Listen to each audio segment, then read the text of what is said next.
Sleep.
gracious and thank you will enough.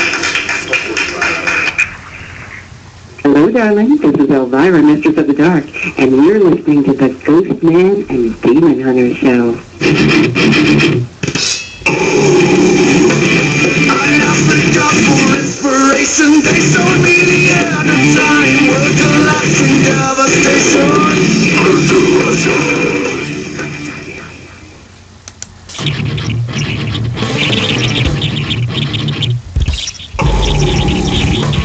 I asked the God for inspiration. They showed me the end of time. World collapsing, devastation.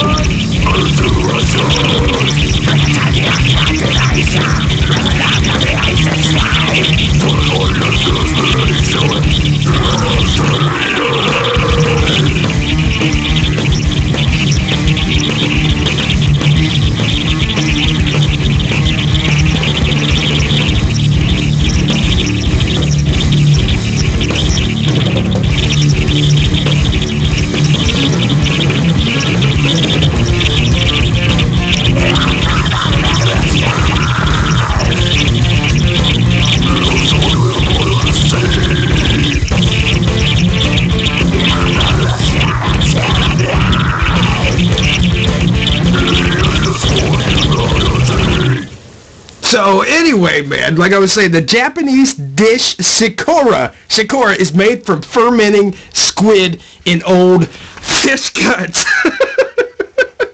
Squid in old fish guts. Yes, that pretty much sounds like dinner at the Burr's house one night. Yes, the Hong Kong. You can buy packets of crispy fried crabs. You're used to that. Like packets of crisp. I guess those are potato chips. Fancy. Plus four, Mr. Master of Crabs. I'm sure you know a lot about crabs. Please. They have medication for that in America. I don't know about over there, though. But these guys are eating them. Crispy fried crabs. Those are like the crabs that come out of the ocean, though. You know what I'm saying? Oh, yeah. And they were like we were saying before the show, Rocky Mountain oysters. You ready for this? Rocky Mountain oysters. I'm just interested in the fact that you felt it necessary to describe the difference to our guests. I did. I did. There's a lot of things they can get in trouble with out there. And usually our listeners listen to this show already know what they are, but I felt like I'd have to. Rocky Mountain oysters or prairie oysters are calves' testicles. Enjoyed fried. Can we say testicles on this show? I believe you can say testicles. It's a medical term. So yes, I believe you can say testes. They're calves' testes, man. Enjoyed fried in parts of the USA. It's a good story. We'll go into the story a little bit later. But anyway, guys, I guess we should start the show. Listeners around the world, thank you. Welcome back. This is sure to be another great Ghostman and Demon Hunter radio show. I'm one of your hosts, Ghostman Sean B. That would make me the other guy, Nathan S., a.k.a. the Demon Hunter. Yes, and as you can see, we're already in the middle of this huge discussion about fried testicles. Well, you know, it's funny. When I was a kid, I remember growing up on the farm. Testes. They'd send out these farmers' magazines. They'd always have things about, like, Rocky Mountain oysters and stuff like that. But they'd have these canes that were made out of, I guess, bull penises that had been stretched out and dried like a piece of wood to make a cane. And I'm just thinking, who walks around with that handle in their hand all day and then reaches out and shakes somebody's hand? How do you... Now let you just drop them pants. How do you walk around with the stretched bull penis? I just remember seeing it in a magazine as a kid and thinking that is the most disgusting thing I've ever seen in my life. And I think that is when my father realized that I was not going to make a good Pennsylvania Deutsch farmer. So... Lena, have you seen my... Lena, have you seen my... Lena, have you seen my... How many times should I play that? Have you... I can't help it. Beans. I can't help. No, but we was going through the... We got out, guys. We got from the G&D show vaults. I had to blow the dust off of it. 1001 Horrible Facts from the Yuckipedia by Ann Rooney. I had to bring that out again. I mean, I was reading. I can't put it down. It's a good read, Demon Hunter. It's a good read. You know, you and I are on Yuckipedia. I can't believe it, but we are. We are? I believe we. Isn't that the magazine that I sent you the article for? The internet magazine I sent you the article of our television show? Yeah, I think so. How did we make that? I didn't. I should have framed that. And they did. They made a little fun of us, but you know they did they actually didn't say anything bad. So I assume we are in the Yuckipedia Hall of Fame now. Score! Score! Yes. Yuckipedia! I like it, man. We got to do it. Hey, but I got to say, man, guys, the official beer of the week, and they do not support us in any way. We're no sponsorship. No, this is out of the kindness of our heart. But I figured since I'm... the kindness of our heart, yes, that we drink their booze. The beer of the week, and I can't find it here, so... you already drank it. Hold on, there it is. The official beer of the week, Third Shift, Band of Brewers, Amber Lager. That's Third Shift, Band of Brewers, guys. Special thanks goes out from your G&D show. We love you. Thanks for the spirits while we broadcast. Thank you. This moment of unclarity that you have given us. You have given us so much, and I've taken so much. I've given nothing back. You know, it's funny, Sean. I am not smoking a cigar of the week this week. Really? I'm not. I am smoking one of my pipes, and I am smoking my favorite tobacco in that pipe. Wacky tobacco. Holiday. What? But it's called Devil's Holiday. Oh. But it has become my favorite pipe tobacco. Yeah. And it's hard to find. I did get it at Emporium. Right.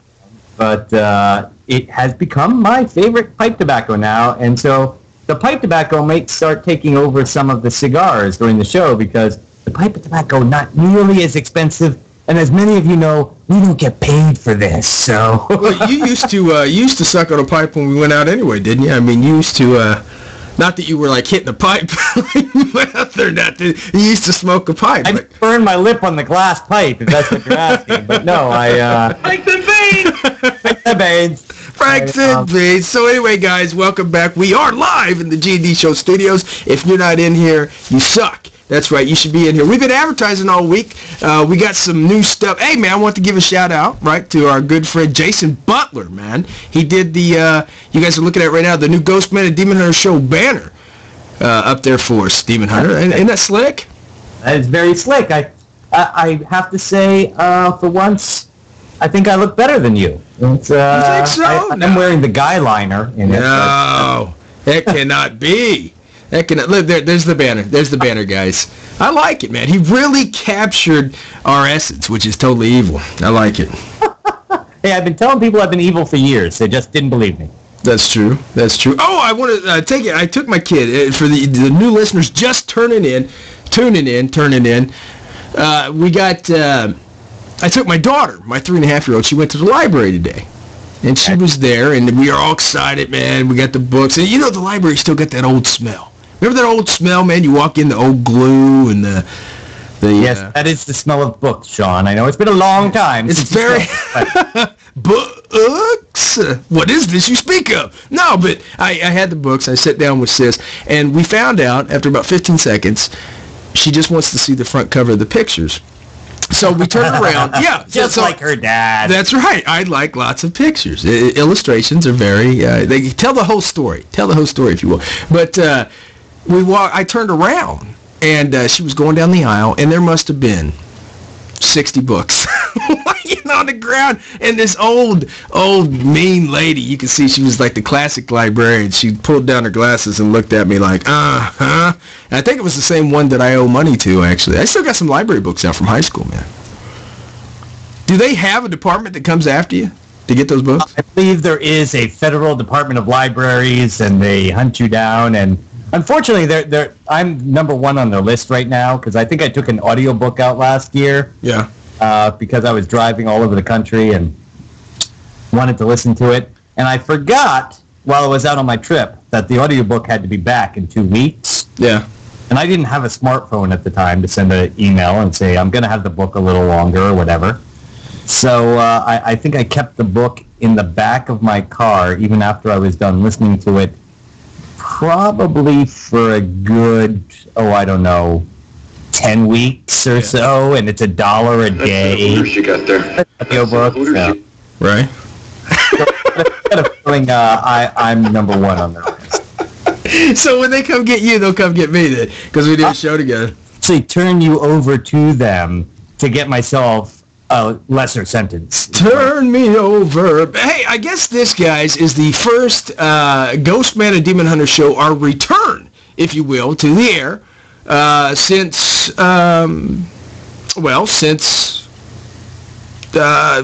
before the apocalypse. Huh? We got to talk about that. Oh, that's right. It didn't come. It did not happen. I was so shocked. I mean, I was. Guys, get in our Twitter account and tell us how shocked you are, so we can read your... And if you pound G and D, that's the and sign, not A and D. If you pound G and D's, I like that. That's... Oh, G and D. You get a free T-shirt. Cafe Press. Actually show up on our website, so there you go. See? You got to pound it, though, first. You got to pound. You did that. You did that, man. But anyway, man, it's like I was saying, this is our first show back. We did one right before the apocalypse was supposed to happen. We all know that didn't happen. So we're back, guys. We're back on the air. Nate, we're going to do this. Are we trying to do it every Sunday again, or are we just going to do it every other Sunday? Every other Sunday right now, just until I can get every Sunday off at work. Right. It's not like the old-fashioned days, guys, when we were in Hollywood and putting out the hits on A&E, but we've actually had to go back to work. Some of us never stopped, even when we were filming. We both work nights now, so it's... We do. We both work nights. But, anyway, tonight's guest, Demon Hunter, speaking of television, was, it's wild because he's a good friend of the show, and he was talking to us when we were doing our TV show. And now we're talking to him while he's going to be the next big star to hit the SYFy channel. He's not the only one talking to us when we were doing our TV show. yeah, I know. Everybody else was pissed, mad, huh? So, tonight's guest, guys, Patrick H.T. Doyle, my Irish brother in the house, your friend and mine, and he's going to be stopping by. He's been on the show before, but never in this capacity. He's going... prime time, guys. He's going, and this is may I add, that Patrick, this is the only radio show, at least internet radio show, that he has agreed to do, got the green light from his agent and from his production company to do our little show. And he is... You don't understand how hard that actually is. Oh. When Sean and I were doing TV, we were actually gagged. We were not allowed to do anybody's show. Yeah. So this is not just a privilege, it is an honor for us to have Patrick on the show tonight. Bow to your sensei. Bow to your sensei. Bow to your sensei. Bow to him. Bow to him. Yeah, but, we got Patrick coming on, man. He's a great friend, and I wish him all the best on his show. That's a fact, because it's going to be hot. And we have the exclusive interview right here on the G&D show tonight, guys. We got the pictures loaded up that you haven't seen anywhere else before. He gave us some pictures from the archives that haven't been released yet, Demon Hunter. Ooh. Yeah, we got them loaded up for everybody tonight. We're going to show it to them. Might be a couple of me in there and just nothing but a towel, but we'll get through that somehow. But so what's going on, man? What's going down? Well, let's see. I'm trying to log into our chat room. Again. We can never get into the chat room. I can get into the social stream. I can't seem to get into our chat room. So, folks, we are watching the chat room. Don't fear, but I may not get in there tonight. Hopefully I will, but who knows. But other than that, let's see what's going on. I haven't gotten to see the new comedy Haunted House yet. Kind of wanted to see that. Everybody's talking about it. Everybody's saying it's good. I kind of thought it was played out, I just wanted to see it because I saw a few things right off the bat that were obviously torn right out of the Paranormal Activity series, and I'd love to make fun of that series because. Listen, that's one of those things. A lot of people make fun of it, and I don't even go. I stopped seeing them after the first one. I like to make fun of it because I'm annoyed that we didn't think to make the TV movie or the movie of it first, and actually. We did think of it. We just couldn't. Everybody said, nobody would pay to see that. Yeah. And, of course, they did. But, didn't we have an idea sort of like that? It was called Extreme. And we were told flat out nobody would pay money to go see that in the movie. No, we was also told comedy and paranormal doesn't mix. Yeah, well, apparently... What was it that somebody said to me recently? Oh, yes, we were ahead of our time. But not tooting our own horn anymore. Sean, do you have any horn sounds? I don't. No, I didn't load up any horn sounds. You were supposed to send me some, but it never happened. Yeah, it was going to happen, but it never. We never got there, man. We never got that far. So when we say we're going to do something, when does it ever happen? Yeah. But oddly enough, over the last week since I've been back, the last few weeks since we've been back doing the radio show, yeah, I've been getting calls again from people who want me to come to their home and investigate their homes. Uh-oh. The problem is I work nights now, which kind of takes away from the opportunity to go to people's homes. Right. Because the nights I have off, I'm busy trying to put this radio show together, which kind of makes it difficult to be a paranormal investigator. I've got to find a way around this. So how's that putting a radio show together coming for you there? It's not bad, but I got this partner. Never mind. Yes, yes. If we could sync up one day, guys, we'd have it for real. We'd get the real thing down. But give us time. We're kind of getting out some of the bugs right now. We're a little rusty, but... I'm telling you, by the time we're both retired and living in Boca, Florida or something, we'll have it down pat. Boca, Florida. No, but hey, I wanted to send out special thanks to everybody that supported us, guys. You've showed a lot of support on Facebook, Twitter, and everywhere about our return coming back, and it means so much to us that you're out there listening to us, guys, that we knew, because we don't always see you. We see your names in the chat room and stuff like that, and we've seen a lot of comments when we did the television show, but we don't always get to meet you when we do these conferences and stuff, and I'm sure now the show's back, we'll start hitting the road again, Demon Hunter, and that's going to tire us out, but we don't always get to see you guys. Thanks for being there. Thanks for always being there. It means so much to us to know that we're not just sitting down here talking to the walls like it was when we first started 6 years ago. Well, we had all three of our listeners. Yes. It's, and then we scared one of them away. I don't know. Yeah. Well, we had that one. This one time we had this guy. Let's talk about the guy. The guy. Okay. This is classic G&D history, folks. If you haven't gone all the way back. You guys remember that guy. No, but that guy. You know, the guy. When we first started, literally, I was going through GhostMan Studios was a cardboard box and like a stool that I had my internet on and my laptop, and we had a little microphone, and Nate was in Connecticut doing it, and I was going through a divorce thing, so all my stuff was gone, and I'm upstairs doing this internet show, and we had a caller. I guess there were so many different callers on this network. We couldn't screen it. We didn't know who he was, right?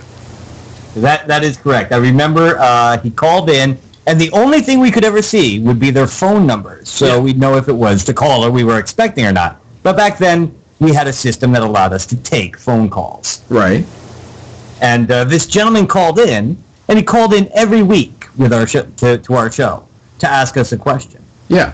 And one week he called us up and said, I keep hearing this banging in my walls. And I said, well, do you live in a house or an apartment? And he said, I live in an apartment building. And I asked him, well, is there any chance your neighbors are banging all night? Yes. And I don't think he got the joke off the bat, but I think somebody must have explained it to him later, because he stopped calling in to the show after that. No, I felt bad too, because I don't think the cat was all there. You know, he would call in and he would say, you know, tonight I was getting out of the shower and the demon slapped my butt cheeks with a wet towel. I don't think he ever said that. I think, hey, I'm ad-libbing here. But something like that. And then that one night he called in, and I couldn't help it, man. I think snot came out my nose. I was drinking beer and everything, and he goes, you know, there's banging. He said he lived in the apartment next to him, man. That was terrible. With our luck, it was probably some big haunt going on, scared him to death. The ghost probably killed him right after that. But you know what? It's hysterical, because people actually do call us with these things in real life. And they're like, I hear these noises next door. Well, what's next door? A dance club. Yeah. Yeah, they do.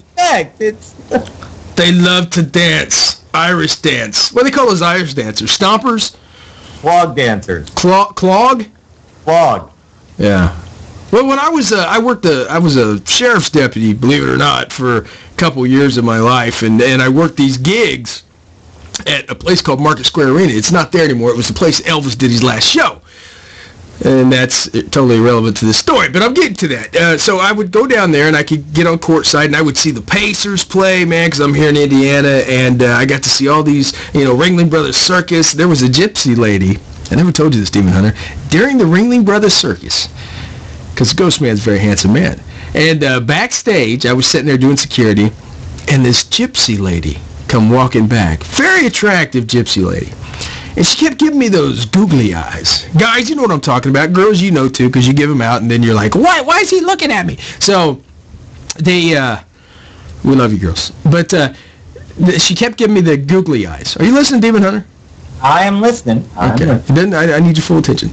And she kept looking at me. It happened maybe 2 or 3 times. And then the third time, I think she was walking by, and she totally gave me this look. And I went up to her, and I said, hey, and she's dressed like a Vegas showgirl and everything, you know, because Ringling Brothers, man, it's exotic, it's exciting, man. They go all over the country, and they get these, you know, people. And she was one of the ladies that swings or whatever, I don't know, trapeze artist, I don't know. Rode the elephants, I don't know. She wasn't a clown, okay? She didn't get out of the cars or nothing. She was a showgirl, like. So anyway, she gave me this look, so I'm thinking, what the heck, right? There's nobody else in here, so I'm walking up to her. I'm like, hey, how you doing? And, you know, it's, man, what a great show, and love your outfit. And she starts speaking in some kind of foreign language. I mean, right off the bat, man, I'm putting the moves on, and she goes, so I don't know if she was screaming for help, or she was telling me, you know, she wanted to get married. I don't know, but that was it. I just kind of smiled and nodded and said thank you, and I walked away. So in the gypsy community, the Ghost Man, he's either known as a dork or a lady killer or something. I don't know. Maybe I'm a handsome man. Maybe they have a big statue of me in the gypsy communities. Have you been following that? Do the gypsies worship me, maybe? The gypsies have their own language, Sean. Yes. Whether a gypsy is in Italy or in Germany or Hungary, they speak the same language because they have their own language. Much like if you go anywhere, Jewish people have the same. They all speak, you know, Yiddish. Where Yiddish would be a German Jewish mix. Yes. But they all have the same language. So all you have to do is find someone who speaks gypsy, and you can find out what she said to you. So where are you going to find in downtown Indianapolis somebody speaks gypsy while I'm backstage at the Ringling Brothers? She may have put a curse on you, like in that Stephen King book. Well, I think she did. That's why we have this radio show for 6 years, and Extreme Paranormal only went 1 season. And the gypsy curse continues. I was thinking about that, though. I want to talk about it because last week I was watching Thinner. That's such a great Stephen King movie. And I thought... That's what I was just saying, Sean. She came over, she yelled at you and went, thicker. Thicker, yeah. Thicker. Thanks. I appreciate that. Thicker. Appreciate that. No, but she looked kind of like that gypsy lady in there. Very beautiful, but, you know, dark hair and everything. But that was my shot, guys. There you go. Journey down memory lane with the Ghost Man. Husky. I'm not fat. I'm big bone. I'm not fat. I'm husky, man. I'm husky. There's a lot of husky men out there today. Tweet it, guys. How many of us husky guys are happy to be husky and proud of it? While I drink a beer, tweet me. Is it a light beer? No. It's actually third shift amber lager. Didn't I mention that already? Didn't I cover that? You did. Hey, I'm looking in the chat room. Looks like my cousin is in there, Sandy Johnson. What's going on, cuz? Love you. She's out in KY, Kentucky. We got Ghost Chaser in there. We got all kinds of people tonight. We got JB928, Automail, Hotmail. I can't ever read this stuff. I can't ever read these names. Well, that's why we have the G&D drinking game when we read the news. Yeah. I want to see who's got the beer tonight. Who's got the hottest beer out there? I don't know, because we did that. I already showed my beer of the week. Have you? I'm not drinking beer. I am drinking the traditional G&D Red Bull and something. I don't know. Red Bull and something. Because we would never drink on this show. We would never do that. You wouldn't. Jury's out on me. You never know. You never know.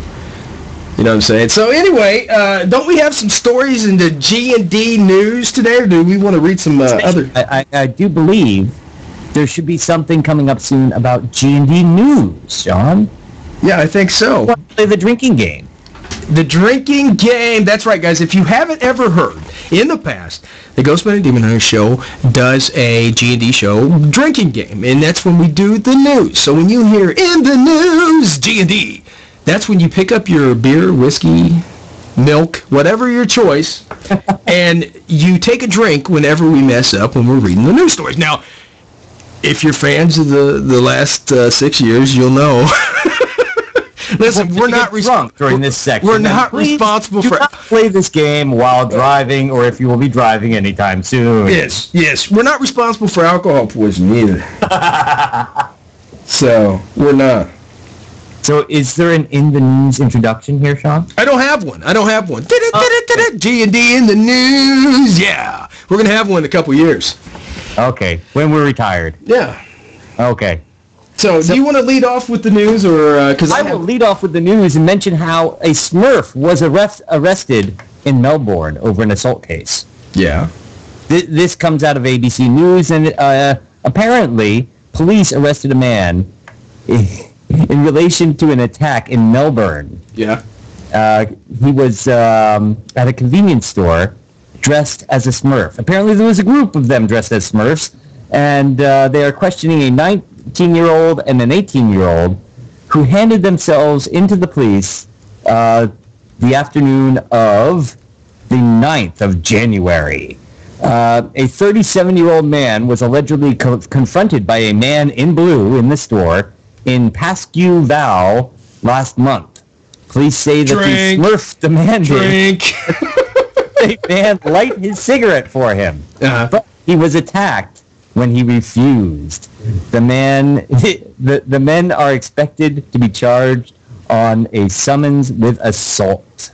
So that's the hint there for you folks. If you're out in wherever Smurfs gather and one asks you to light a smoke, just light the smoke. Okay, just don't start trouble, folks. Just light a Smurf smoke, because it's dangerous not to. So did we ever find out, was this like Papa Smurf and the group hanging out on a Saturday night? Or? I think the names are being held until after any convictions are made. Okay. Was it, were they wearing diapers and stuff like that? Because, the Smurfs...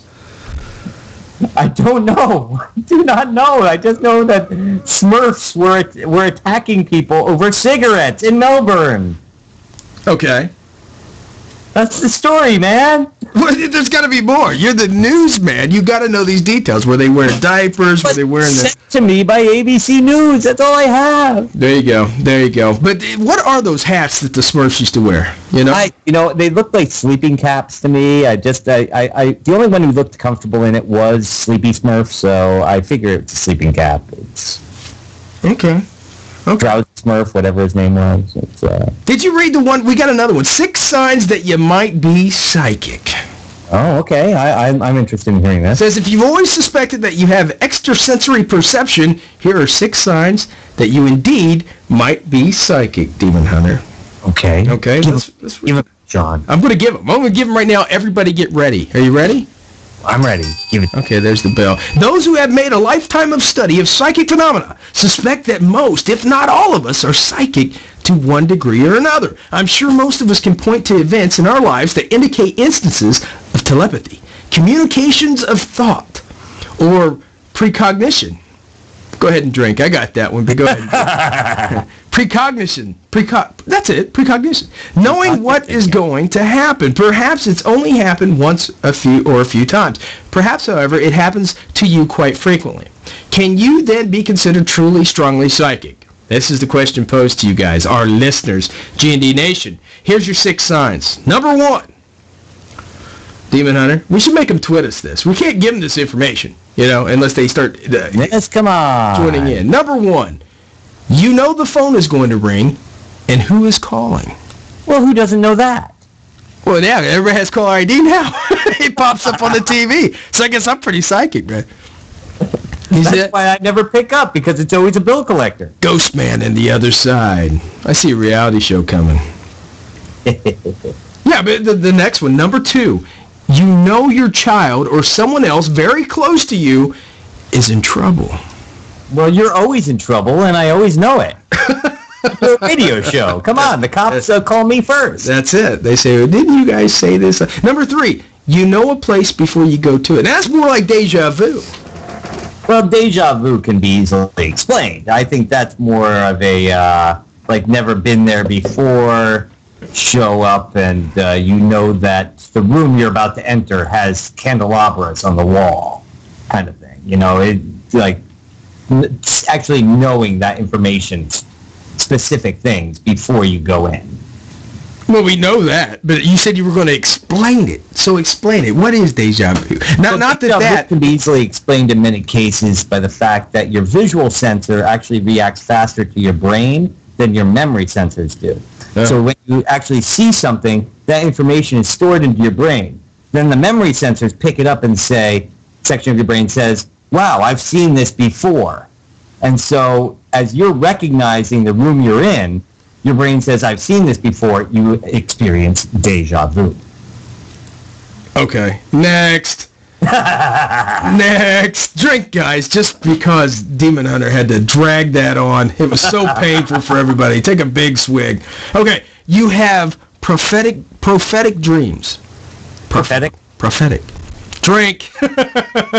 We all dream, and we all have a variety of dreams about people we know, right? Famous people, and even perhaps things that are going on in the world. So it stands to reason that just by chance, we will have a dream about someone or something that later comes to pass, to one degree or another, in real life.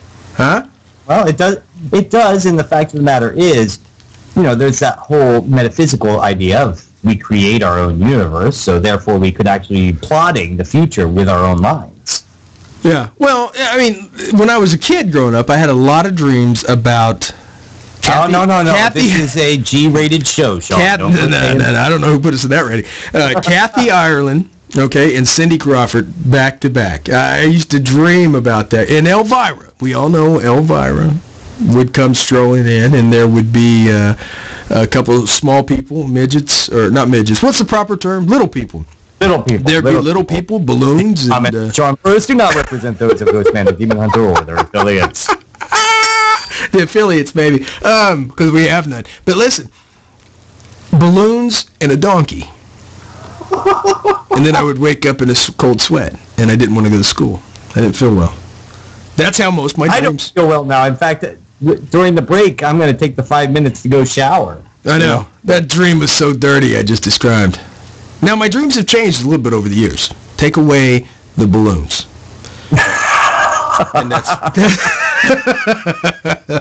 Anyway, man, number 5. You can sense or know something about an object or person just by touching it. Huh? Have you ever touched a woman and known something about her? Okay, that would actually be... give me a second here. That term will come to me. It's psychometry. Uh-huh. Touching an object and being able to know its history. You're reading the story. It says it right here, psychometry. You read it on your end. No, actually, I'm reading the next news story, so I don't mess it up. And clearly, I didn't have enough time to read this. Okay, the last one. I was going to say, I did know something by touching a woman one time. It was in New Orleans. I knew she took my wallet because when she actually touched me. So she found out a lot about me, like my visa and my driver's license. Anyway, very dark time. Number 6, you regularly tell your friends what is going to happen to them. And it does. Dun, dun, dun. Huh? I think I've told you a few times what's going to happen to you, Sean, and it has. And we've been able to fix it with a shot of penicillin. That's true. Well, you never did say our show was going to be canceled in a year. That's where were you on that one, big dog? Listening to our producers. That's it, with the rest of us. Listening. Hey, but you know what? I loved our producers, and they should call us and bring us back on the air. Yeah, they should. Let's do it anytime. So where are you at now? What story do we have now? I think I'd like to touch the fact that a gamer was hired by... gamers hired by father to kill his son in online games. There's 2 drinks right there, folks. A Chinese man hired a virtual assassin to hunt down his son online in a video game and kill his avatar, according to local media. The man by the name of Kaku East Blog. Oh, sorry. The man named by Kaku East Blog as Mr. Fang. Hold on, drink. Kaku. There ain't nobody named Kaku. Kataku. There you go. Was concerned about the amount of time his 23-year-old unemployed son was spending online. Boy, is that a common problem. He was hoping his actions would deter his son to deter his son from playing the game. Drink, folks. He is reported as having said his son eventually asked one of the gamers to keep him targeted in the game. I assume I mean the father.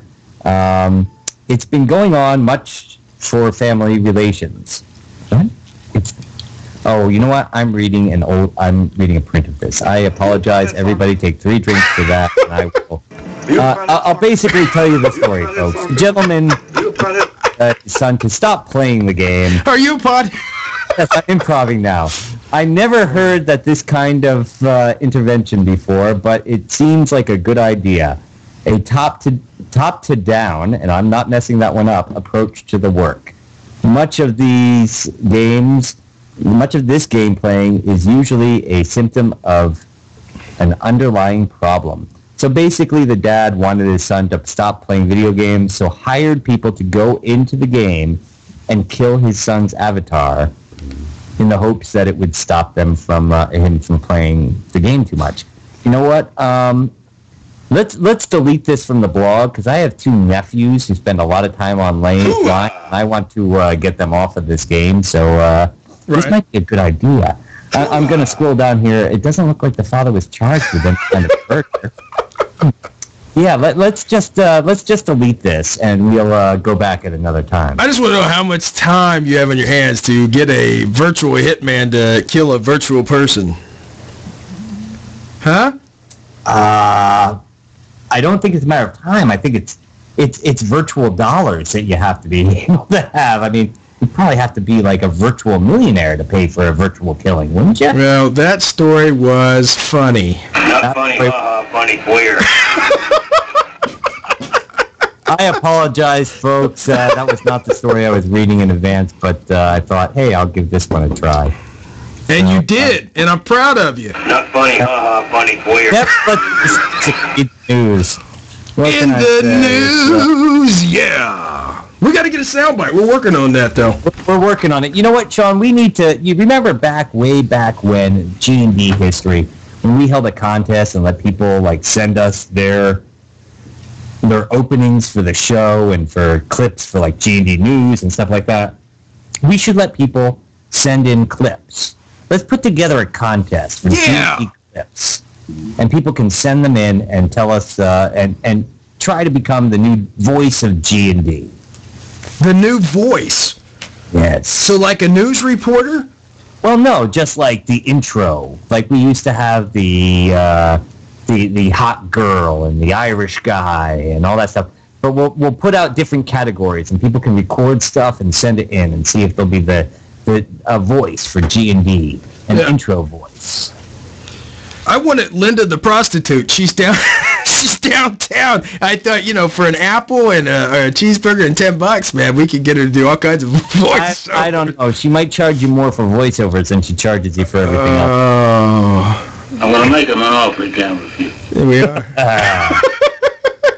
Hoo-wah! Can I get a hoo-wah? I'm apologizing a second time, folks. There's horrible stories that I just read. Boy, I should have practiced that one. Huh? Why are you worried about a story? It was about, I got it. If they didn't get it, they're nuts. It's about a dude that hired are you not talking about the content? You're talking about how bad you How bad I read that last story. But hey, do you have a story? Huh? Do you have a story to read? No, I'm out of stories, buddy. We are out of time, too, brother. We are? Well, all right. I'll save the one about the 1,000 dolphins who killed themselves in what is being called a dolphin stampede. Sounds like you just killed one over there. I heard something go, and then something went on the table. Well, that was one of the cats trying to get on my computer. That will never be a problem again now. Now the cat must die. You go ahead, read the story. I'm sure Patrick will wait a couple minutes. No. Let's go to Patrick and well, all right. Passengers on board the Captain Dave's Dolphin and Whale Safari tour boat were treated to a rare sight this past weekend. This was from the 7th, when around 1,000 common dolphins began to stampede off Dana Point in Southern California. The unusual event happened on Sunday on Sunday and then again on Saturday, or Saturday and then again on Sunday. From what the video shows, that there is no explanation. Dave Anderson, the boat's owner, told the Los Angeles Times that throughout his 10 years in business, he's almost never seen a pod of dolphins that large charging the waters at full speed. It's one of the most amazing things I've seen. I've seen a lot of beautiful, interesting things, Anderson said. It's not clear why this happened, but Anderson guesses that the marine animals may have been chasing something or were spooked. Well, I guess either one of those would work. We don't know. I know they're not running away from the boat. It seems like they're responding to something, but I just don't know what it is. The whole website. So apparently dolphins, let me see, can I They're coming over to us. Guys, heading right for the whales too, so return with these dolphins. So if you want to see the information about the 1,000 dolphins, just go to Business Insider. BusinessInsider.com, 1,000 dolphins stampede in California 2013-1, and you should find it, and you can see the lovely video. And I thought it was a bigger story than that. I thought there was some explanation. At least you had a sound clip. Hey, did you see these crazy people? And I say crazy because I mean it. Did you see these people that were they didn't want any kind of, they didn't want to go to the hospital, they didn't want pain medicine, which that's fine. But it was childbirthing. And if a woman doesn't want to use pain, she wants to squeeze something out through her thighs and scream and moan, hey, that's cool. If I was a chick, I would want to be medicated. I'd want to be comatose if I had a kid, right? So the thing about it is, these folks swore off all midwives, everything. They didn't want medication or nothing, and they had chose to go, and there's some people that do this, and it's legal, Demon Hunter. They take them out to the ocean in Key West, and you can have your baby in the ocean with a dolphin helping you to give birth. So it's a dolphin midwife. It's kind of like a dolphin midwife, okay? I'm going to start a new business. It's going to be called the GhostMan&Demon Hunter Show Birthing Experience, and we're going to have grizzly bears, okay? They're going to be trained to assist you ladies with your pregnancies, and hopefully everything works out. You know, these are still wild animals. Dolphins are still wild. I know people go, oh, click, nah, they're talking to us and all this. Yeah, they're very smart. They shouldn't be hurt and everything else. But dolphins are still wild animals, folks. You can't trust them. You cannot. Okay? They're wild animals. That's all I got to say, Demon Hunter. That's all I got to say. The mafia, they may help you in the beginning, but they're going to get you in the end. They're going to get you in the end. And some of the women swimming might find that out sooner than later. Hoo-ah! Let's play it again. Hoo-ah! Yes! Thank you, Al Pacino. Okay, well, Demon Hunter, up next, our friend, your friend, everybody loves him, the new soon-to-be star of SYFy Channel, Patrick H.T. Doyle from the new soon-to-be hit show, Ghost Mine. Coming up next, right, Demon Hunter? Absolutely, and while we're waiting, let's have a little music from our friends from long ago, Soul Dog. Soul Dog. Here we go, guys. Stay tuned.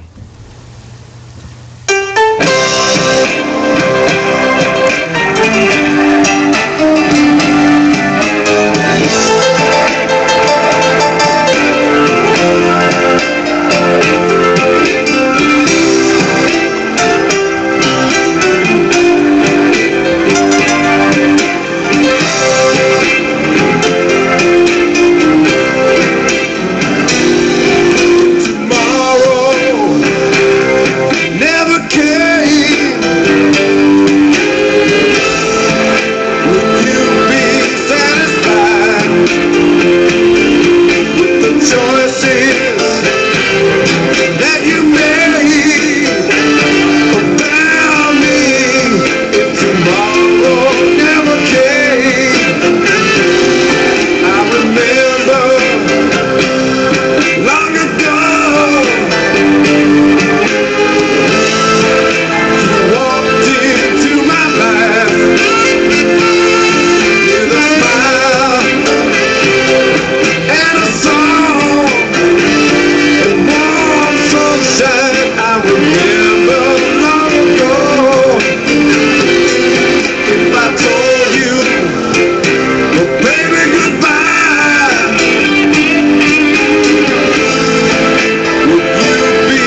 tomorrow never came,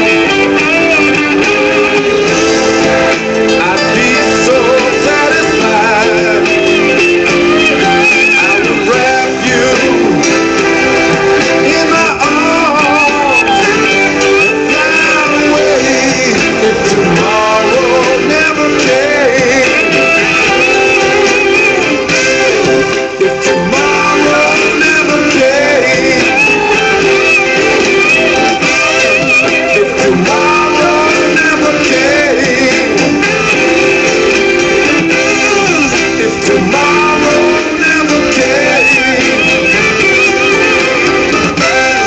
If tomorrow never came.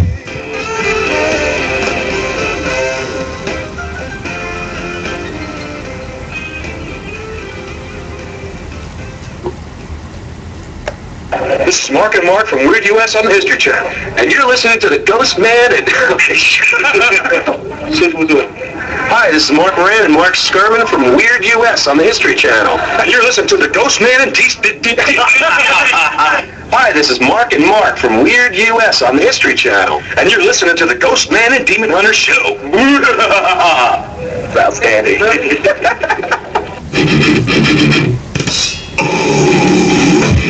I asked the God for inspiration. They showed me the end of time. We're collapsing devastation. Welcome back, everybody. This is your Ghostman and Demon Hunters show. Hello, hello, everybody. Nathan, can you hear me? Ghostman and Demon Hunters. What happened? I thought it was my Ghostman and Demon Hunters show. It's theirs, actually, because if they didn't listen, we wouldn't be on the air. You know what I'm saying? Well, actually, we would, because we did it before. You know what I'm saying? We just keep broadcasting. It doesn't matter. We just keep going, folks. So what's everybody doing out there tonight? Have you checked the chat room? You seen what's going down there? What's shaking, little brother? You know what? Because we're both on the air, and we can't really be in the chat room at the same time. I don't really see a lot going on. I hope everybody can hear us okay. My system is actually refreshing right now, so... Yeah, we could tell you're refreshing a little bit. You're in and out there, but, you know, I think we'll get there. I mean, the Ustream is refreshing. I don't see us on the air right now. Uh-oh. Well, that's bad. They might have pulled us off. You never know. Oh, no, there we go. We're back. We're back on the air. Look at that. Can't keep us down. You never can keep us down. You like movies about gladiators? Do you? As long as I don't have to watch them with Sean Burris. Watch him naked in butter. Anyway, guys, if I didn't point it out, the Beer of the Week, Third Shift by Band of Brewers, Amber Lager. It's 5.3% alcohol, Demon Hunter. Oh, well, that would explain a lot tonight, Sean. And I must have been drinking those during the news. Yeah, that's it. And the... Our entire audience is like now listening to me read the news. That's you just dropped in pen. I love that clip, dude. Deliverance. Is it just me or Deliverance one of the all-time best movies ever? It's just you, Sean. No. Drop. Just take it right off. I don't care, because we don't get paid for this, so I do what I do. You know what I'm saying? You scare me, Mr. Burris. I know, but we love everybody. Hey, guys, once again, this is the Ghostman and Demon Hunter Show. If you haven't tuned in yet, and tonight's special guest we have in the house, author turned soon star of the next show on SYFy Channel. It's going to be a hit, guys. I know it is. GhostMine, our friend, your friend, Patrick H.T. Doyle in the house, my Irish brother. How you doing, Patrick? Doing awesome, brother. How you doing? I can't feel my feet. Yes, I'm pretty sure. How many beers you got now? 2. And I was supposed to say, I don't know, man. They come in a 12-pack, and this was the last one on the back porch, because it's freezing here. So I set it out back. Well, here, let me toast you here. There we go. Yes. There, I punched the microphone with it, man. But I know the beer's not your choice anymore. You used to be my beer guy. No, it's all Irish whiskey. Well, I was going to bring out the Jamesons, but I would actually like to be able to crawl out of the studio tonight. And I can't drink like you, Patrick. You're more Irish than me, I think. You don't shoot the stuff. You just give it a nice sip every once in a while. It's like it's a gentleman's drink. Whatever. You're over there shooting it, snorting it out. So Patrick, you must be super busy right now. Super. Incredibly, the last week has been insane. And I think I've been talking to you guys for a long while now. And we were off the mountain 6 months ago.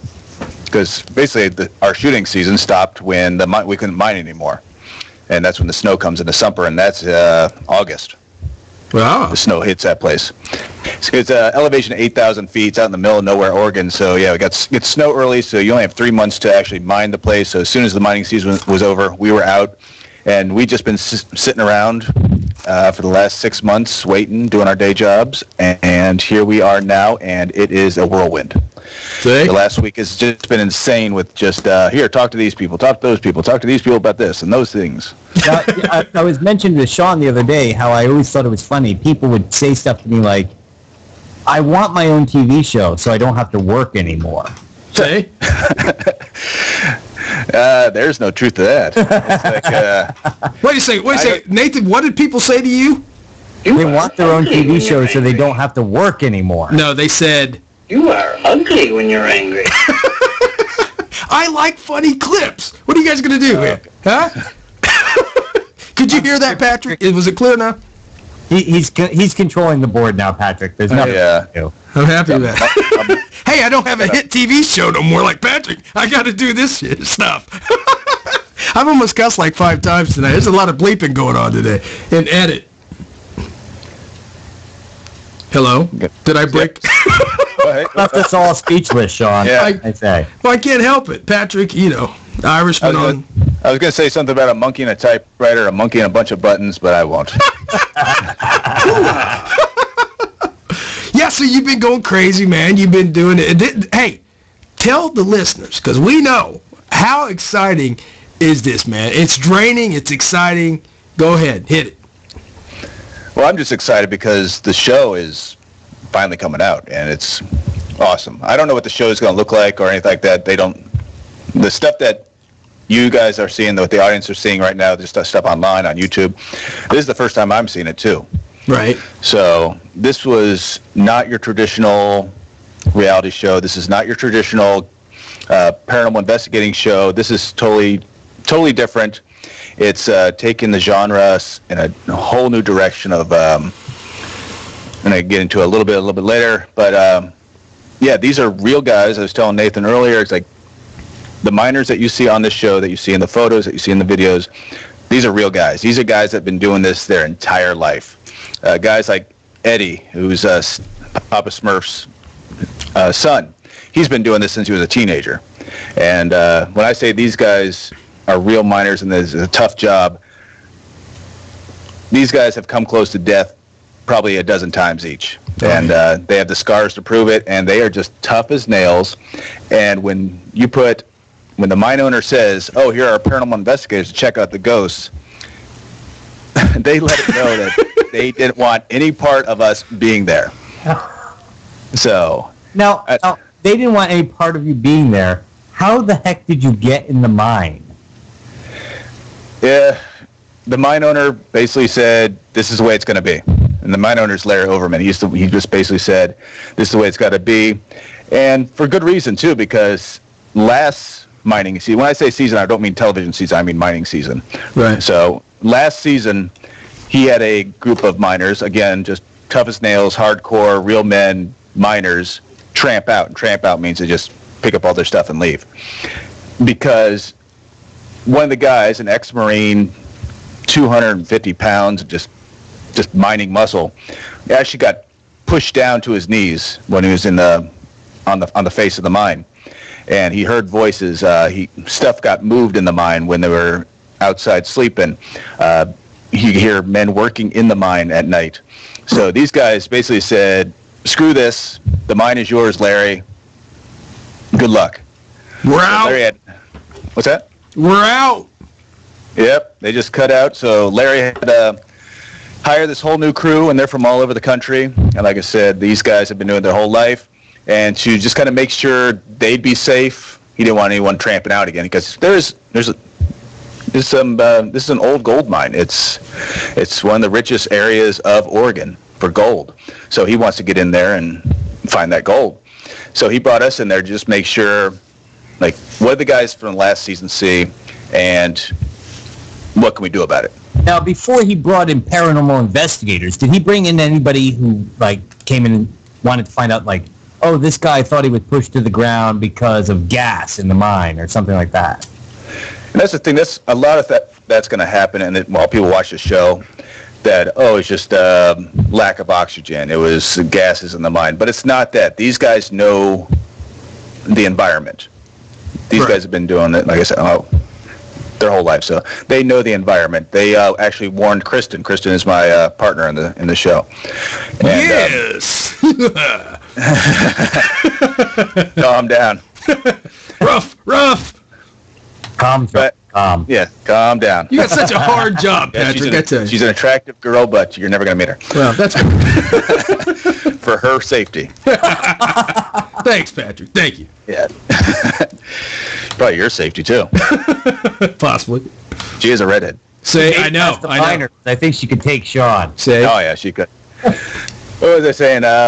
Yeah, so these guys know the environment, and they actually warned us. It's like, if you ever feel lightheaded, it could be because of this. If you ever hear noises, like, because they were our worst and our greatest kind of resources when it came to the evidence.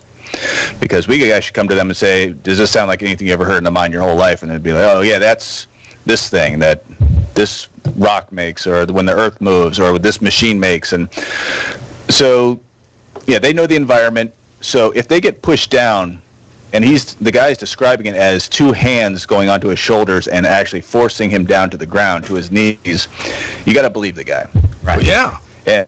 And gases aren't just going to drop. Because I can't say that too much, but it's like funny. It's like I'm at that point where I can't say that. Oh, yeah. But a lot of bad stuff happens. But there's some stuff that just happens because I'm not used to the environment. I'm used to, like, going into old houses, residential houses, cemeteries, that kind of stuff.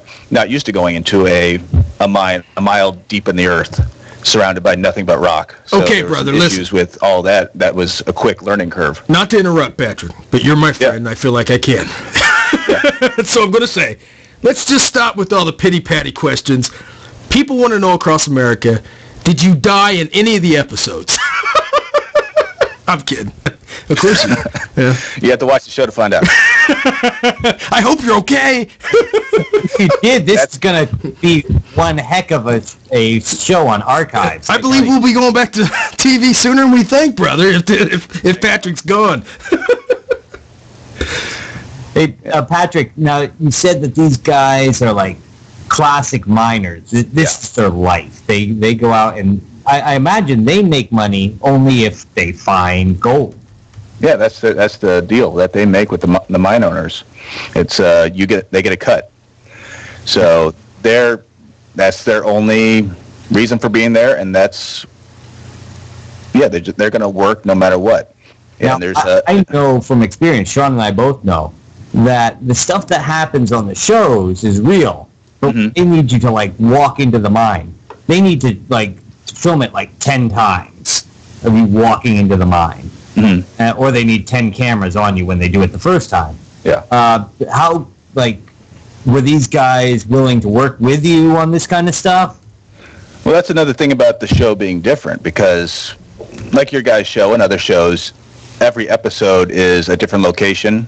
So you have to do that whole 10 times walking from different angles. For this show, for Ghost Mine, we were there for the entire season, for the whole mining season. So we didn't have to do any of that. We just had to we were in and out of that mine so many times that it wasn't necessary to do what has been done in the past. Right. So that's one of the things that's different about Ghost Mine, and what's awesome about Ghost Mine. We were at one location for an entire season, and additionally, we were right there with the miners the entire time. So whenever they experienced something, we were in there seconds later, like within a minute. And a lot of time, you know how it is. It's like you hear about location, they invite you, you hear the claims, and you set up your investigation. You hope to catch something. Well, here we're we're right in there. So it's a better chance for us to get better evidence, cleaner evidence, and just can debunk or substantiate the guy's claims right then and there within like a half hour. Yeah, you could do it right there on site. Now, what was it like? Did you ever sleep? Or can you say that? Did you ever sleep in the mine, Patrick? In the mine, no. There's actually a lot of rules and regulation. There's MSHA. It's MSHA, Mining Safety and Health Administration, and they have very, very strict rules when it comes to mining, and for good reason, because it is in a very dangerous environment. So Kristen and I had to get MSHA certified before we go in a mine, and that's why in the little 3-minute spot that's on YouTube, I say this is the first time someone has ever investigated a gold mine.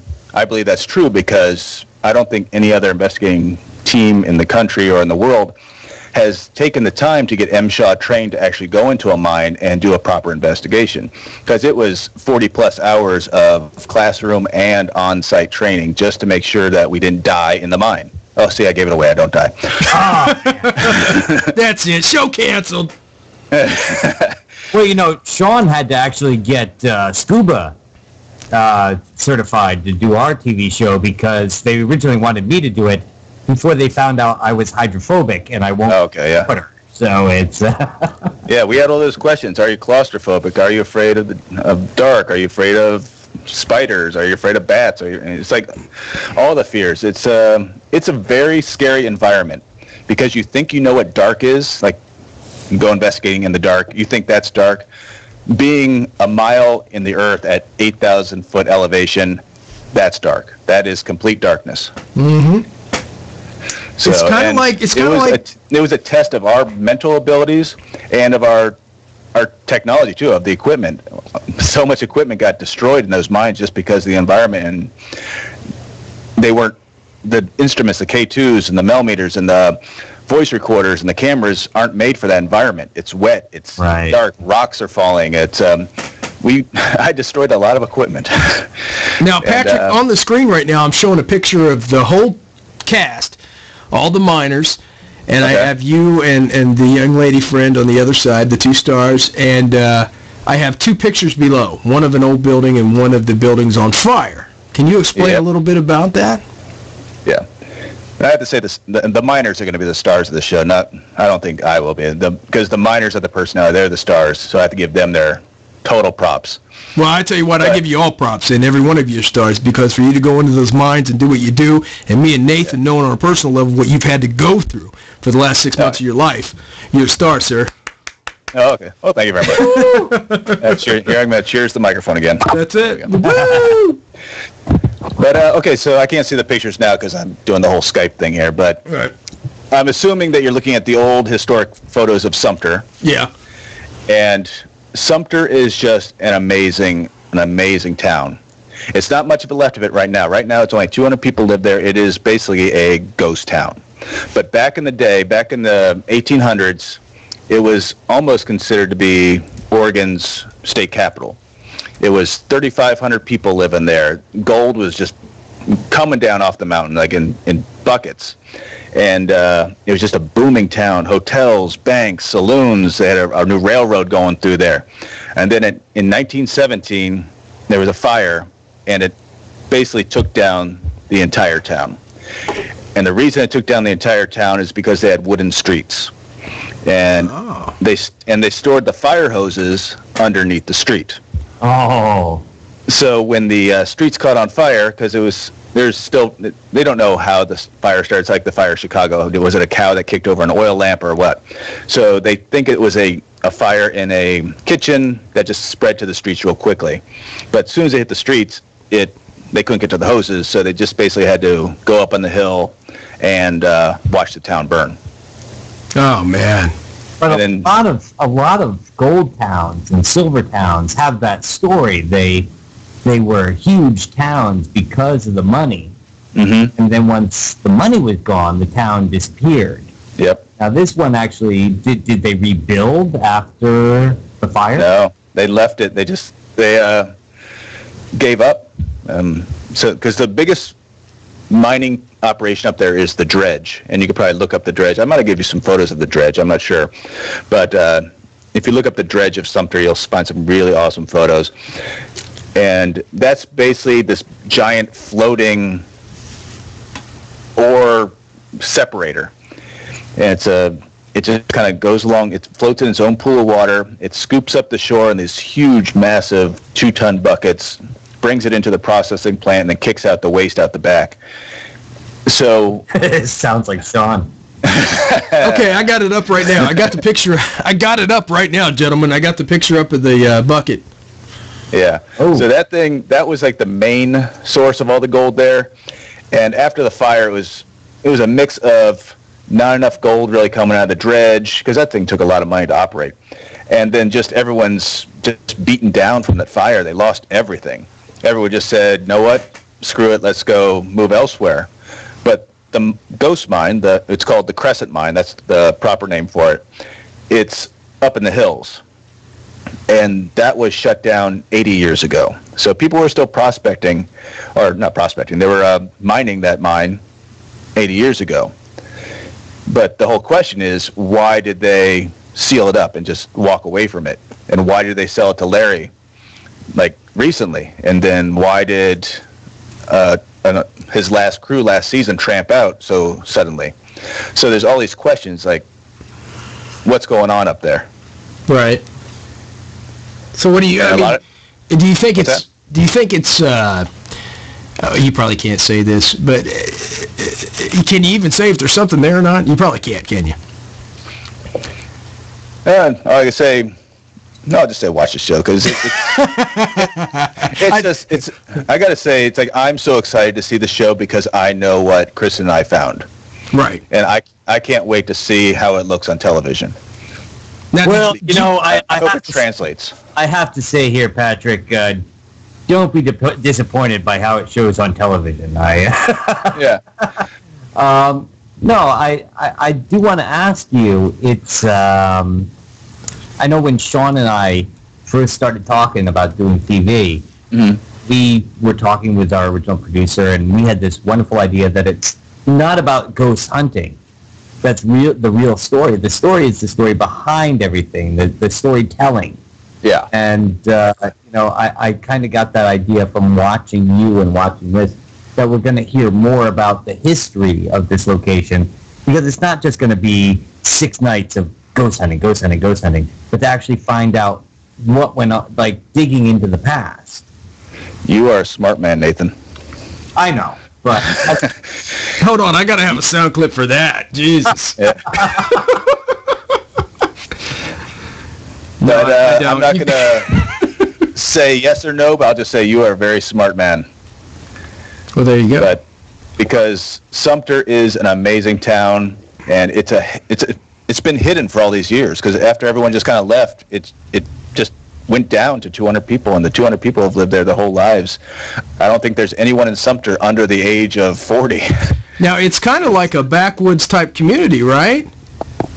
Like it's full of characters, I'll say that much. Okay. Well, I didn't know, because, you know, you get out there in the woods sometimes, and one thing leads to another, and you don't know, because you could be running into a... Now that you just dropped them pants. A situation... There's no instances of that. Okay. I didn't know if you could speak of that, if anything happened to you while you were... Yep. The real dangers were the bears and the mountain lions. Well, it's funny, too, because I grew up in a kind of backwoodsy kind of area. Yeah. I tell stories growing up on the farm, and when I start talking, I'm like, well, we used to have this guy who worked on the farm named Jigger. And right off the bat, people's eyes just get big, and all of a sudden they're interested in the story. Because that's just not a name they tend to hear. But, you know, when I start talking about how people live in these unusual back areas, that in itself, I could do 6 episodes on just, you know, that one person and how they wound up living and doing what they do. On Cousin Jigger. Well, you boys awful pretty. You want to come ghost hunting my tunnel? Like, Sean, I am so glad that I am over here and not sitting there with you. You know, I think.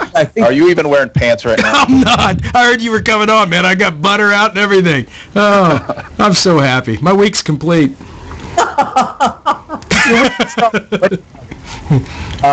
But you know, when we were talking earlier, you were telling me how these guys just didn't want you there in the mine because this is their job. This is what they do, and you know, it's. You know, did you ever get the feeling like you were in the way of them actually mining? Because I know we'd go to places, and when we were in abandoned places, you know, no problem. That everything's open, you can do whatever you want to do. But when you're around other people, they're on schedules and stuff like that. Yeah. Television doesn't always allow for that. So how did like your actual interaction with the miners go? Well, we had all the time in the world because Larry, the mine owner, he actually called me and invited me to go up there, and. The first time I meet the miners is the first time you see it on TV. That's no joke, and you feel the tension. I hope you could feel the tension in that clip because it was like facing a wall of stone, and you just feel that like it wasn't hate. It was just the whole "what the f are these guys doing here" kind of thing. Right. But when it get back to your question, did we feel like we were in the way? Yes, every single day. And they let us know. It's like again, these guys are tough workers. They tell you exactly what they're thinking, what and when they're thinking it, and they don't hold back. They don't sugar their words at all. It's and they really didn't like Kristen being there. And it goes back to superstitions of miners, and they have like tons of superstitions. And I guess a girl in the mine is not a good one. It's one of the worst because in mining, the only time women go up to a mine is to claim a body. Right. So when a woman is on the mine, that's bad luck. It's kind of the same thing as boats. The ships and stuff. They didn't like, and a long time ago, they didn't like women on there because they would claim the bodies. Exactly. So and then redheaded women are especially bad. And they showed that a little bit in the clip too. And but you didn't even have to add that. We could have told you redheaded women were really bad. It's Hey, but now in mining, they're omens of death, which is especially bad. Well, actually, in the divorce world, that's not too far off. I'm not going to draw any lines there. I love you, ladies. To all our female listeners, they know I love us. That's why we're number one with the ladies, Demon Hunter. They know I love us? Okay. They know I love us. Hey, I've switched to Tecate beer now, guys. Tecate. Head for the border. So La Cerveza. Now, when you were in there, I was watching your clip earlier. I kind of got the feeling that this is almost a Deadliest Catch underground with ghosts. It's a bizarre kind of mix that you're doing. And obviously, like you said, you haven't seen what's going to come out yet. Not at all. And Sean and I can attest to that. You don't know what's coming out before. No. Like this Wednesday will be the first time you'll see the whole thing. And yeah, I'm seeing exactly what you guys are seeing. That's it. Now, I'm a reality TV watcher, not as much as I used to be years ago, but I still do enjoy it. And I used to love like the Deadliest Catch show and stuff like that. Did you look at these guys when you went in there and going, that guy is going to be the one that everybody focuses on? As the miners, you're saying? Yeah. One guy. There is really no one guy. It's they're that much of a unit. Yeah, they're each just like a crazy, just character in their own right. It's just that they are who they are, and again, they're not playing any roles. These guys are who you see on the TV, and I think it comes across like when I'm watching that 3-minute clip, I'm going, "Yep, that's Eddie. Yep, that's Dingus. That's Bucket." It comes across perfectly who they are. That's their character, and I hope people do fall in love with these guys because they're tough, but awesome. They're lovable. They're guys I hope I know for the rest of my life. Do they want to know you for the rest of your life? Did it end well? Well, I can't say, but I think at a bar we'll do pretty well, but just stay out of their mind. Ah. If I'm buying the Browns, I think they'll invite me anywhere. It's a good thing to know, Sean. And from what he was saying about their fears and their bad omens and stuff, if we show up, we probably shouldn't show up in the makeup we wear in the photos. No, that you'd get get heckled out of there right away. I think Sean showing up in the evil face, the death face there, would probably get us killed. Yeah, there'd be a lot of bleeping, and that's... But yeah, again, these guys don't pull any punches. They say exactly what they say, and they told us right out. It's like, what the hell are you guys doing here? Get out of our way. A lot of back and forth. So, why's my phone going off? Let me turn that off. See, how rude. Now, listen, Patrick, they didn't pull those miners offline. They just continued to work. They brought you guys in, right? What's that again? The miners, I don't even know if you can get into that. Did they pull them offline for production, to film, or did they just continue to work through their day, like Deadliest Catch or something? Well, the guys were actually hired by Larry. Okay. So there was no production crew involved with that whole process with... Because that's what's interesting about the show. It's not like your traditional show. Larry had his season the miners tramp out. He hired this new crew. He got in touch with me, and he said, "Hey, I'm this mine owner. It's like, do you have any experiences in looking for ghosts up in mines?" I said, "Well, I don't think anyone has." He says, "Would you be interested in coming up here?" I said, "Sure." He says, "Do you have anyone else you could recommend?" And I knew Kristen for about a year and a half now. I've met her in a few functions and stuff like that. So I invited her. She's from Portland as well. And once I agreed, it was like, oh, and there might be some people up here filming it. Mm-hmm. So it was kind of a shock kind of a thing. It's like, and I think it comes across in that little clip layer when we first meet the miners. Right, and that's how it goes. I mean, when you guys started doing the show, you had told me before, it was kind of accidental. Oh yeah, it was just so random because I stayed to myself when it comes to the paranormal stuff. I always have my whole life. I've never belonged to a team. I go out on my own. I've written my books, Edgar Font stuff, and Next Rest Stop, so it has that paranormal kind of topic to it.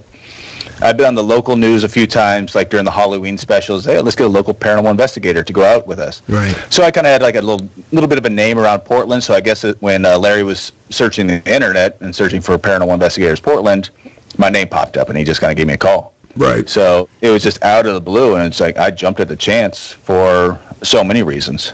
Well, it's so funny because I remember you and I, Sean, were out in Kentucky, I think, and we were with friends who had made TV shows and stuff like that. It was before Extreme Paranormal and everything, and we said, how do you get a TV show? And they said, you wait, because it comes to you.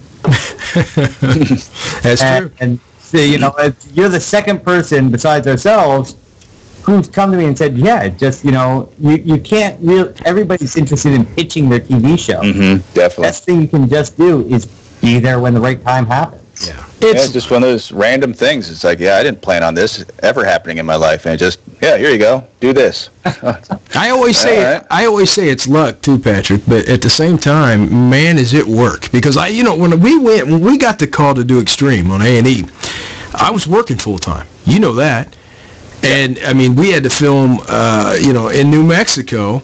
3 days straight, hardly any sleep. Well, you sleep weird hours, you know that. And then you get up, and I get on an airplane, and I fly back to Indianapolis, go to work, clock in, and have to work another 8 to 12, and then clock out. And then the next day I get a phone call going, we need you guys here.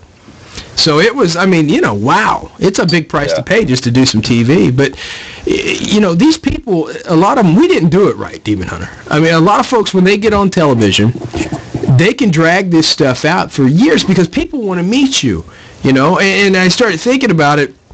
Just because you're on TV, you're not a professional or know everything or anything like that. But there's this whole genre where people just have this, they're just amazed or, mystified by these folks that have been on television, I think, because that's their dream or whatever. And, we're the lucky few that have been there, Patrick, and you're going there, and, my hat's off to you, brother. I think it's going to be huge. Oh, thanks. It's never been done before. Look at it. It's never been done before. Yeah, it's like it hasn't sunk in yet. It's like I'm me. I still have my same friends. I have my wife, my dog. It's like, maybe it'll change like when people start noticing me, but I hope it doesn't change me at all. And I have the right people in place that will make sure it doesn't change me. So I got you guys, I got friends, I got my wife, I got family who are just going to be my rocks. So well, if it does change you at a conference, I'll just show up naked and go, "Hey, Patrick, what's going on, man?" No. Security. I know that guy.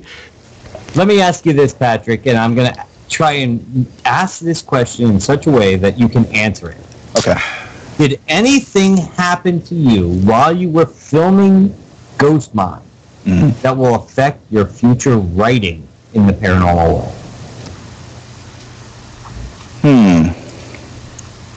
Don't think so.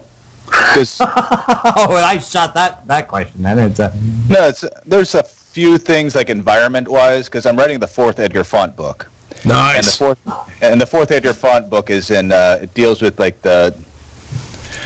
what happened to the Mayans. It doesn't deal with like the Mayan calendar and the end of the world stuff. It's just about what happened to them. Why did they just kind of disappear? Why did they leave these cities? And why have we only found like 7 to 10% of what's actually buried in the forest out there? Right. And so there's a few parts where Grandpa Edgar and Garrett, Grandpa Edgar, Garrett and Audrey are going through like tunnels and stuff like that underneath the forest. Yeah. And just from being in that environment, I think it's going to help me kind of paint that picture now. Now, okay. Grandpa Edgar, I don't want you to say the name on the air. Does he have a first name? Oh, Edgar's his name. Edgar. Oh, okay. Well, he's Edgar. Clearly, you haven't read the book, sir. I have. I read it to the kids at bedtime. I was trying to pull a trick question for everybody on listening on air, because I was going to offer the first person who could email me with Grandpa Funt's first name a free glass of wine. A copy of your book. Oh. So you're looking for like who knows something about the first book? Yeah, like not they don't have to something, but just something about. Okay, let's do something here. Because I could give a good trivia question for that. Okay. Like, what is the nickname that Garrett calls Audrey to kind of push her buttons? Okay, anybody who can answer that question email us at ghostanddemon@gmail.com, or go to our website and click on the email Ghostman and Demon Hunter link, and can answer that question. I will send the autographed copy I have, because I kept one for myself, of the very first Edgar Font book that Patrick wrote. I have an autographed copy, goes to the first person who can email me and answer that question. Really? Well, you guys can't touch mine, because my autographed copy is sitting on my shelf, and it means so much to me. Because, hey, Patrick, when we had you on, I was just going through that very dark time in my life with Satan. We were going through the divorce, and you had sent that to me with the kids. And I remember, because I had to get a little shack on the outside of town. I'd get the boys every other weekend, and we didn't have a lot of money to do nothing, because I was flipping out the child support and everything. And at that time, we'd watch, some movies. We'd get some movies and stuff. And I said, look what Daddy's friend sent you. He was on the show, and I showed him Edgar Font books and Edgar Fonts. And they were like, oh, man, cool. And I said, look, he even signed it and everything. And we sat down and we read it. And I can't tell you how many nights that the boys fell asleep with me reading it to them. Not from boredom, but... Folks are sending the answers already in the chat room, Sean. No, you have to email it to me at GhostandDemon. That's our listeners. Link on GhostandDemon page and send it to us there. I can't tell who does it first in the chat room. Everybody's Googling it, man, right now. Google's blowing up. Blowing up, man. No, but Patrick, I appreciate that, man. That's what started our friendship, man. Well, that means a lot to me, because that's why I write those books. Just like in reality TV show, the books don't make any money off them. Right. I write the books for the love of it, and for just seeing, because I do book signings, and I just love seeing kids' faces light up when they meet me, and they tell me how much they love Grandpa Edgar and how much they love the Edgar Font series, and that's payment right there. I don't need anything else. I don't need a dime. It's Yeah, that's why I write the books, and that's why I will continue to write the books, just for those moments. Well, you know, that's what I admire about you and a lot of our friends, Kitty Biddle, stuff like published authors. Like today, I took my daughter. She's 3.5, Addie. Patrick, I took her to the library for the first time, and I remember when I went for the first time, and you smell that old glue, man, and the old, that's fading away. But, you know, I remember one of my very first books. Look it up when you get off. Everybody's going to go, yeah, here we go again. The Red Room Riddle by Scott Corbett.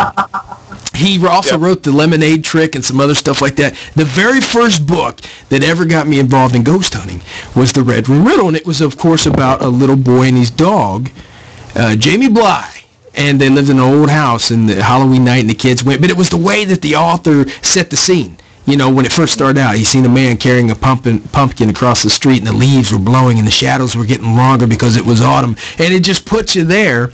And I remember I had seen it because I wasn't a big reader, shocker. And, you know, I seen the ABC Weekend Special. You remember those? ABC, I remember those. Yeah, ABC Weekend Special, and I'd seen it. They would take the, you know, look into a book, da-da-da-da-da-da, you know, and they'd have a lady jump out and stuff. Anyway, I seen that, and I went out and I got that book, and I got hooked, man. Scott Corbett. And I found out, you know, that cat had wrote that book back in 62, something like that. And that's what I'm thinking about you guys. Those will be sitting on the shelves long after you're gone. And the kids will still be getting them on eBay or Amazon or whatever. And after I get slabbed in a mine. Right. We'll have slabbed. Is that a term we should listen for on the show? Slab? Yep, slabbed. It means you just got hit by a huge rock and you're no longer around. See? Well, that could happen. I tell you what, the only time, can you even, no, you can't talk about the scariest moment, can you? On, of course. I could say there are some moments, though. I bet.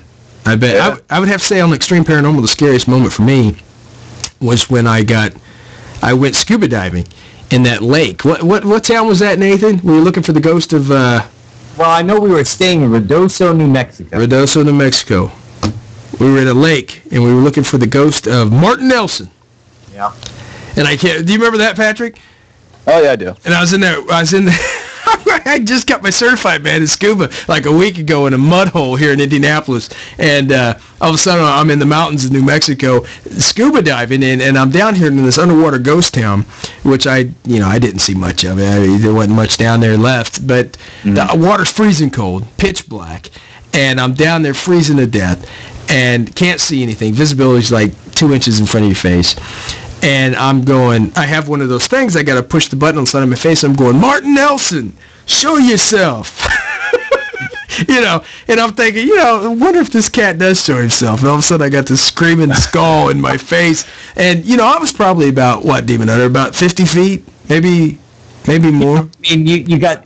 I mean, there was barbed wire that you had to avoid and stuff like that. Well, I got tangled up. I got tangled up in fishing wire or something, and that's when you see that part on the show where I'm going, and the guys are going, come in, and then, of course, they go to commercial because my leg got caught. And for a muscular, thick man like myself, it's very hard not to suck that oxygen down. And so I got stuck under there, and I really thought, because even the sheriff's department was on standby, they were on shore, it would still take them time to get down and pull me out. So most likely I would have died. They'd had to bring me up and bring me through. So it's that whole dying part that kind of spooked me. I knew they'd probably bring me back, but... I'll tell you, Sean, if you just died, I'd still have a show today. I know. If I could just go, we would have been an Emmy. That would have been a reality TV show Emmy. It would have been the Nathan and Jason show. And the ghost of Sean, the dude in the wetsuit. Yep. Hey, Patrick, what was scarier? The paranormal aspects or just the physical aspects of being in the mine? Well, the physical aspects were like kind of drilled into us every time we stepped into the mine by the miners. Because, again, it's like I'll go back, this is an 80-year-old mine that has just reopened. We didn't know what we were walking into. So it was probably the most dangerous environment I've ever been in my life. Like, stuff is falling around you.